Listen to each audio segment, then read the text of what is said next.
예, 금쪽 같은 시간이 들어가고 있습니다. 네. 천 후보님께서는 개인적으로 선거를 지금 5번째 맞이하는 것이 아닌가 생각이 듭니다. 지난번 대통령 선거에 예비 후보로 나섰기 때문에. 제가 후보로 나간 선거요? 네. 당내 선거야, 원내대표도 몇 번 나간 적이 네. 있었고, 그러니까. 네. 선거를 그만큼 많이 치르셨기 때문에 부담은 좀 덜하지 않을까 이런 생각이 드는데요. 이제 할 때마다 또 긴장이 되고, 네.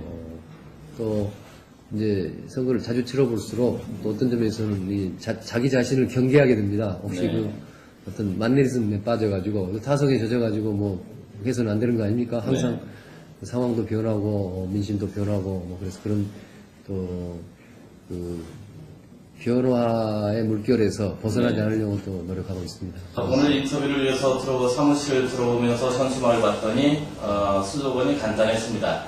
더 듣겠습니다. 예. 어떤 의미를 갖고 있습니까? 앞에가 많은 것이 생략되어 있고 함축되어 있습니다. 서민의 목소리를 듣겠습니다. 국민의 목소리를 듣겠습니다. 안산 시민의 목소리를 듣겠습니다. 근데 그거는 뭐 국민의 뜻, 또 시민의 뜻을 잘 받들겠습니다. 뭐 이런 뜻입니다. 제가 지난 12년 동안 정치를 하면서 아주 평범한 것이긴 하지만 그러니까 국민의 뜻을 하늘처럼 받들겠습니다. 이건 아마 네. 과거에 김대중 대통령이 쓰신 말씀인데 네. 뭐 솔직히 말해서 저는 그것이 뭐 그냥 정치적 수사 같은 거라고도 느꼈는데 네. 갈수록 그 말에 그 깊은 뜻이 느껴집니다. 정말 정치가 국민의 뜻, 서민의 뜻, 뭐 저희는 서민이라고 붙이는 것은 이제 제가 소속한 민주당이 중산층과 서민의 당이고 저 네. 자신도 서민 세력을 대변해야 되겠다는 생각을 확고하게 가지고 있는 사람이기 때문에 그렇게 부릅니다만은 그래서 정치라는 것이 다른 아무것도 없는 것 같습니다. 무슨 뭐 학자라든가 뭐 다른 뭐 사회운동을 한다든가 하는 분들은 무슨 국민의 뜻과 다른 뭐 하나님의 뜻이라든가 뭐 다른 것도 여러 가지 그것을 내세울 수 있겠지만은 적어도 정치인으로서는 주권자인 이 시민과 국민의 뜻을 받들겠다는 자세를 가지는 것 이것이 기본인 것 같습니다. 그래서 네. 뭐 지난 12년 정치를 통해서 제가 요새 더 절실하게 깨닫는 바를 이번에 스스로에 대한 다짐 또 우리 유권자에 대한 어떤 약속으로서 더 듣겠습니다 하는 그런 슬로건을 내놓았습니다. 네. 12년을 통한 그 깨달음이 이번에 어떤 결과가 나올지 기대를 해보겠습니다. 당초에는 불출마설도 있었던 것으로 기억이 듭니다. 네. 혹시 사실입니까? 그렇습니다. 네. 그럼에도 불구하고 사선에 도전하시게 된 이유는 어디에 있습니까? 예. 정치인이 출마를 하는 것이 정상적이죠. 그렇지 네. 않겠습니까? 네. 설령 무슨 뭐 정치인이 하면서 잘한 일도 있고 또 부족한 점도 있고 하지 않겠습니까? 그것을 아까 국민의 뜻을 이야기했는데 그 정치인에 대한 평가도 그 다음에 선거를 통해서 유권자의 판단을 받아보는 것이 떳떳한 거지요. 그래서 이번에 뭐 아직 제가 무슨 나이가 많이 들어서 은퇴할 때도 아니고 네. 앞으로도 할 일이 많이 있고 또 안산을 위해서 할 일이 많이 있는데 네. 출마를 하는 것은 너무도 당연한 거였죠. 그런데 다만 불출마를 고려해봤던 것은 대선 이후에 우리 세력, 우리 자꾸 저는 민생 평화 개혁 세력으로 부릅니다. 우리 네. 세력이 거의 지금 좀 괴멸 직전의 위기에 놓였던 것 사실 아닙니까? 지금도 물론 완전히 회생했는지는 조금 의문이 있습니다만 그런 어려운 상황에서 우리 세력의 위기를 뚫고 나가기 위한 방법이 뭐냐?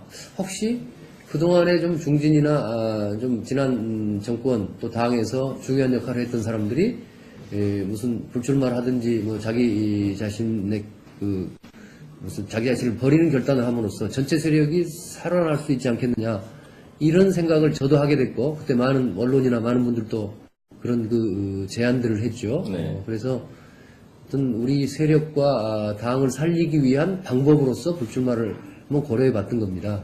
그런데 결코 그런 방식으로 당이 살 것 같지 않다. 또 솔직히 말씀드리면 저 말고도 불출마 산발적으로 한 분들 있잖아요. 네. 근데 별로 그렇게 큰 효과는 없는 것 같습니다. 네. 전체가 나서가 집단적으로 불출마하면 모르지만은 저 혼자 불출마한다고 그래서 뭐가 그 당을 위한 길이 되는 것 같지도 않다 하는 생각이기 때문에 그냥 정상적으로 출마를 하게 된 거죠. 지금 생각해 보면 참 잘 판단했다고 생각합니다. 네. 역시 출마를 하고 또 그 유권자의 판단을 받아보는 것이 정도고 또 현재 사실 우리 수도권에서 아직도 이제 뭐 이렇게 꼭 유리하다고 볼 수는 없지 없습니다만은 네. 2개월 전에 비하면은 대통령 선거 직후에 비하면은 지금 상당히 그래도 우리한테 가능성이 생겼다고 생각합니다. 네. 불출마보다는 출마를 통한 것이 좀 더 책임 있는 자세다 이렇게 판단을 하셨군요. 예, 그렇습니다. 제 불출마했더라면 네. 뭐 가정이라는 것은 없겠습니다만은 우리 단원갑에서 뭐 통합민주당이 상당히 어려워졌지 않겠습니까? 네. 사선에 성공하면 더 큰 힘을 가지고 안산 발전을 위해 노력하겠다 이렇게 홈페이지에 들어가 보니 출마 선언문이 있었습니다. 이것이 아까 말씀하신 대로 좀 더 듣겠다 이런 의미도 좀 갖고 있는 것 같고요. 천호부에 대해 비판적인 시민들의 일부 목소리는 삼선을 하는 동안 자신의 성공, 정치적인 성공은 거두었지만 지역 발전을 위해서는 그렇게 내세울 것은 별로 없지 않느냐 이런 시각도 있는 것 같습니다. 혹시 여기 동의하시는지요? 뭐 전혀 동의할 수 없습니다. 네. 이제 그런 점은 있습니다. 제가 그동안 좀 우리 시민들한테 제가 하는 일이나 이런 데 대해서 생각보다 홍보가 잘 안 됐구나 네. 하는 생각을 합니다. 그건 뭐 시민을 탓하는 게 아니라 우리가 그런 홍보를 잘 못한 거죠. 저 자신이. 사실은 그동안 또 여러 가지 객관적인 조건도 변화가 있었죠. 지난 수년 전부터 지구당이 폐지됐습니다. 네. 그래서 사실 지구당이 있을 때는 여기 우리 지역 내에서 우리 지지자들, 당원들이 늘 모이고 그것이 결국은 홍보 수단이 되는 거 아닙니까? 네. 그래서 각 시내 요소에 살면서 가만히 있어도 홍보 요원이 되는 것인데 그런 수단이 좀 없어졌고 또 이제 수년 동안 우리가 워낙 선거에서 참패하다 보니까 지방 권력, 지방자치단체장, 뭐 지방의회 이런 좀 전부 다 한나라당이 이제 사실은 장악하고 있지 않습니까? 그러다 보니까 아까 뭐 지구당도 없고 그동안에 뭐 당세는 매우 약해진 상태에서 네. 홍보 수단이 작았는데 거기에 덧붙여서 뭐 저 자신도 조금 더 시민들께 많은 것을 홍보했어야 되는데 좀 부족했었다는 생각이 듭니다. 굳이 그 말씀이 나온 김에 그동안에 제가 무엇을 했느냐 생각해 보면은 뭐 수없이 많이 있죠. 우선 예컨대 이제 전철 노선 문제들 네. 우리 시민들이 가장 큰 관심을 가지고 있는 것 아닙니까? 네. 그 문제에 관해서도 온갖 무슨 뭐 낭설이랄까요? 온갖 소문 뭐 이런 것들이 난무하지만 지금 정확한 것은 신안산선 노선 문제가 3개의 노선을 두고 다투고 있다가 네. 작년 말에 적어도 신안산선 노선 중에 가장 적절한 최적 노선이 물론 안산으로 지나는 것은 물론이고 네. 선부동 지역을 지난다 하는 쪽으로 영역 결과가 나왔다고 알고 있습니다. 네. 그러니까 그 문제에 관해서도 결국 신안산선 유치를 지금 앞두고 있는데 결국 신안산선을 우리 지역으로 끌고 온 공이 누구한테 있겠느냐? 네. 그런 공들에 대해서는 다른 시간을 통해 다시 한번 좀 듣도록 하겠습니다. 한나라당 후보는 천정배 후보를 통해서 그 심판론을 제기하고 있습니다. 조금 전에 말씀드렸던 일부 시민들의 그러한 비판적 시각에 열린우리당 또 참여정부의 법무장관을 지낸 것과 관련해서 국민들의 지지를 잃은 모습에 대해서 함께 이 심판론을 제기하는 것이 아닌가 하는 생각이 드는데요. 여기에 대한 천 후보의 입장을 좀 듣고 싶습니다. 이 국민들이 심판한다면 그야 당연한 거죠. 아까 제가 네. 국민의 뜻을 하늘처럼 붙들겠습니다 했습니다만 그러나 뭐 한나라당이 심판론을 꺼낼 무슨 그런 자격은 전혀 없습니다. 한국 정치는 적어도 박정희 대통령 시대 이후에 박정희 대통령으로부터 출발한 공화당 뭐 해서 지금까지 신군부가 합쳐져서 뭐 민정당 민자당 하고 온 한나라당이라는 한 세력이 있고 네. 그 반대 쪽에는 지금 통합민주당으로 이어지는 세력이 수십 년간 서로 간에 양대 세력을 이루면서 경쟁을 해왔지 않습니까? 네. 그리고 그 세력 간의 견제, 균형을 통해서 한국 정치가 발전해오고 한국이 발전해 왔습니다. 근데 우리가 지난 10년 동안 집권을 했는데 물론 그 집권의 결과에 대해서 국민적 평가가 좋지 못해서 지난 대통령 선거 때 우리가 참패를 했습니다. 그리고 야당이 됐습니다. 그럼 그걸로 일단 우리 세력에 대한 평가가 끝났다고 생각합니다. 네. 총선에서도 만약에 또 뭐 우리 통합민주당에 대해서 심판을 해야 한다면 그러면은 결국은 우리나라 정당에서 양대 그 세력 중에 현실적으로 지금 한나라당만 남는 셈 아닙니까? 그럼 한나라당이 일당 독재가 옳다는 겁니까?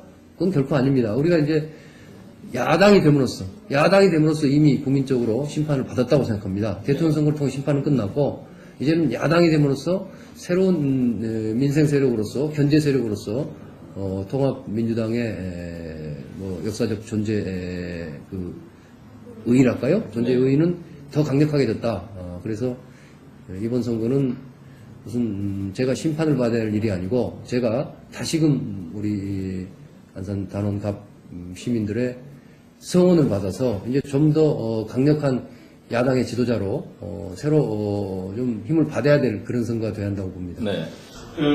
그런 선후보의 입장과 같은 것일까요? 여러 언론에서 내놓은 여론조사 결과들의 공통점은 통합민주당의 정당 지지도는 낮지만 선후보의 지지도는 앞서고 있다. 이것이 공통적인 것 같습니다.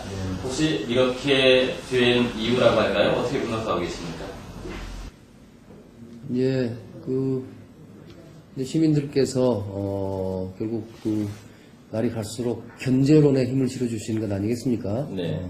그런 점이 있고 또 이제 통합민주당의 후보들이 수도권에 많이 있습니다만은 우리 안산에도 이제 여러분 있지만은 아무래도 그동안 제가 해온 역할에 대해서 시민들께서 좋은 평가를 해주시고 적어도 견제 세력 야당의 지도자로서 다시 더 큰 힘을 가지는 것이 좋겠다. 그것이 우리 전체 정치 발전에도 좋고 우리 안산의 발전에도 도움이 될 것이다. 이런 판단을 하고 계시는 것으로 생각합니다. 네. 저로서는 매우 고맙게 생각합니다. 네. 한나라당 후보의 심판론에 대해서 아마도 지역 주민들의 인물론 이것이 좀 더 큰 영향력이 있는 것 아닌가 이런 분석으로 볼 수도 있겠군요. 예, 또 이제 선거는 상대적인 것이니까요. 네. 이번에 보면은 한나라당이 우리 안산의 지역에 다른 지역도 마찬가지 아닙니까?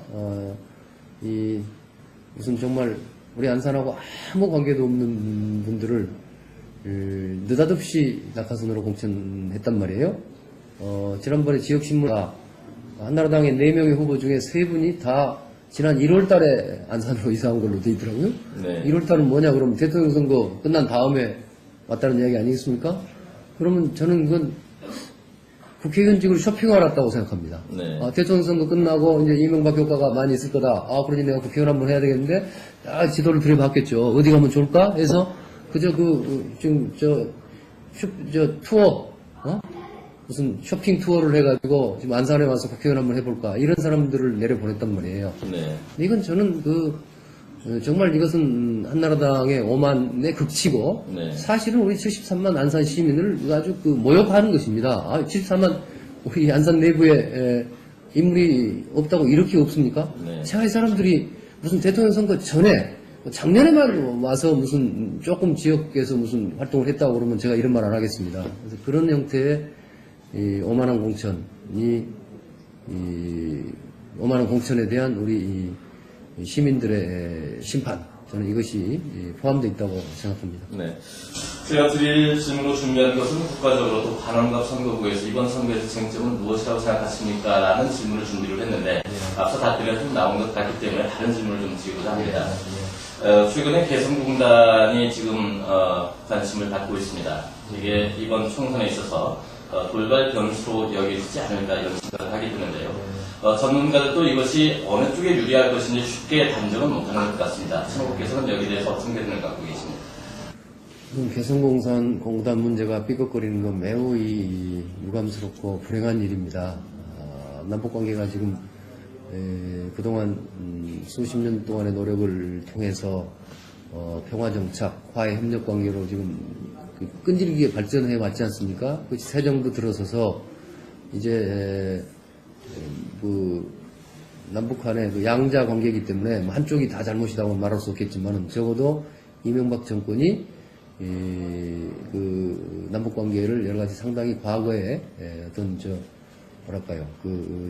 구시대, 냉전 시대와 비슷한 그런 시각을 가지고 접근하지 않는 하는 우려를 갖게 됩니다. 네. 핵 문제에다가 무슨 다른 문제를 다 연계시킨다든가, 또 한미 동맹 관계를 더 중시함으로써 남북 관계를 더 종속적인 위치로 빠뜨린다든가 하는 것들이 이런 사태를 불러일으킨 거 아니겠습니까? 네. 그런 점에서 매우 우려되는 사태입니다. 거의 이 문제는 정말 우리 민족의 그 가장 중요한 문제이기 때문에 이 당면 선거에서 유불리를 따질 그런 문제는 아니라고 생각합니다. 네. 굳이 이야기해 본다면, 그러나 우리 국민들 또 우리 이 단원 각국에 계시는 유권자들이 그동안의 햇볕 정책, 남북 관계의 발전, 북한에 대한 포용, 이것에 대해서 지지하고 또 이해하시는 분들이 매우 많습니다. 그래서 저는 또 우리 다른 데는 모르겠습니다. 지역만 잘지 몰라도 수도권에 개혁적이고 나라의 장래, 민족의 장래를 걱정하는 유권자들이 많이 있으십니다. 그렇기 때문에 남북 관계가 새 정부 들어와서 경색으로 빠지는 것, 이것은 아마 결코 우리 통합민주당에게 평화 세력인 통합민주당에게 불리하지는 않을 거라고 봅니다. 네. 시간이 좀 많이 지나서 좀 짧은 답변을 좀 부탁드리겠습니다. 마지막 질문이 되겠는데요. 네. 이번 18대 국회의원 사선 도전을 나서신 것입니다. 네. 국가적인 공약도 있을 것 같습니다. 네. 또 지역 발전을 위한 공약도 있을 것 같은데요. 한 가지씩만 대표 공약 말씀해 주십시오. 예, 저는 국가적으로는 늘 우리 경제가 착실하게 성장하면서 그 성장의 혜택이 특권층뿐만 아니라 중산층 서민에게 골고루 돌아오는 그런 경제가 돼야 한다고 생각합니다. 그런 점에서 그것을 해결할 수 있는 가장 핵심적인 것은 사람 중심, 혁신 중소기업 중심의 경제 패러다임을 새로 짜는 것이라고 생각합니다. 그래서 저는 혁신 중소기업의 천국을 만들어야 된다. 그래서 어떻게 하면 고용도 혁신 중소기업이 창출하고 또 중소기업이 사실은 기술도 이제는 중소기업을 키워야만이 발전할 수 있습니다. 그래서 사실은 지금 두 가지 질문을 하셨는데, 사실은 우리 안산이 중소기업의 도시이기 때문에 중소기업의 천국을 만든다는 것은 국가적 공약일 수도 있고 동시에 우리 지역의 공약이라고 생각합니다. 그래서 앞으로 정말 중소기업 천국, 중소기업을 우리 경제 성장 엔진으로 만드는 것, 또 중소기업 혁신 체제를 어떻게 만들고 또 이 산업단지를 구조 고도화해서 우리 안산과 전국에 있는 중소기업의 경쟁력을 키우는 것, 이것이 국가적이면서 동시에 우리 지역의 최대 제가 내고 싶은 공약입니다. 네. 유권자들께 이번 선거와 관련해서 부탁하시고 싶은 말씀 있으십니까? 예. 우선 지난 12년 동안 저에 대해서 끊임없는 사랑을 베풀어 주신 우리 안산 시민 여러분께 진심으로 감사드립니다. 시민 여러분의 성원 덕분에 제가 중앙정치에서나 또 우리 지역에서 여러 가지 보람 있는 일을 할 수 있었습니다. 이제 다시 한번 기회를 주신다면 훨씬 더 큰 정치로 보답하겠습니다. 처음에도 말씀드린 것처럼 정말 우리 시민들의 목소리에 귀를 기울이고 더 듣겠습니다. 그것을 기초로 해서 저는 구체적으로 세 가지는 꼭 해보고 싶습니다. 첫째는 안산을 확실히 발전시키겠습니다. 아까 말씀드린 것처럼 안산을 혁신 중소기업의 천국으로 만들어서 경제를 안정시키고, 또 안산을 사통팔달의 교통의 요지가 될 수 있도록 전철 유치 문제들을 착실하게 진행시키겠습니다. 또 안산이 살기 좋은 교육, 문화, 여러 주거 이런 환경들이 좋아지도록 재건축 문제 이런 데도 노력을 아끼지 않겠습니다. 두 번째는 이제 정말 민생을 위한 정책 정치를 해보고 싶습니다. 제가 민생 정치를 한다고 우리 시민들한테 말하면요, 시민들이 상당히 냉소적인 반응을 보이더라고요. 언제 이 대한민국 정치가 서민과 민생을 위한 정치였느냐? 옳습니다. 저도 그렇게 생각합니다. 제가 그렇지만은 뭐 또 천정배 한 사람이 무슨 그런 한국 정치를 다 바꿀 수는 없다고 생각합니다. 그러나 외람된 말씀이지만 지난 12년 동안에 제가 한국의 구태 정치를 청산하고 정치를 발전시키는데 다소 기여했습니다. 이제는 정말 이 정치가 생산적 정치, 우리 서민이 천정배가 국회의원이 되더니만 내 삶이 이렇게 나아졌다 하고 구체적으로 느낄 수 있는 그런 정치가 돼야 한다고 생각합니다. 그 정치를 제가 정말 사력을 다해서 저도 그렇게 하겠고 한국 정치 본류가 그렇게 흘러가도록 꼭 만들겠다 하는 것이 제 두 번째 약속입니다. 마지막으로는 이제 정말 강력하고 선명한 야당의 지도자가 되겠습니다. 민생을 위해서 필요한 것은 뭐 정부 여당이 하는 거 흔쾌히 돕겠습니다. 그러나 정부 여당이 어떤 특권을 강화하거나 민생과 동떨어진 일을 할 때 그것을 확실히 비판하고 견제하는 야당의 역할을 충실히 하겠습니다. 이 세 가지 공약 또 세 가지 약속을 통해서 우리 유권자 여러분들께서 안산 시민 여러분께서 저에게 더 큰 힘을 실어주시고 저를 더 큰 인물로 만들어 주실 것을 간곡히 고소합니다. 네, 바쁜 시간 내주셔서 고맙습니다. 감사합니다. 네, 바쁜 시간 내주셔서 고맙습니다. 감사합니다.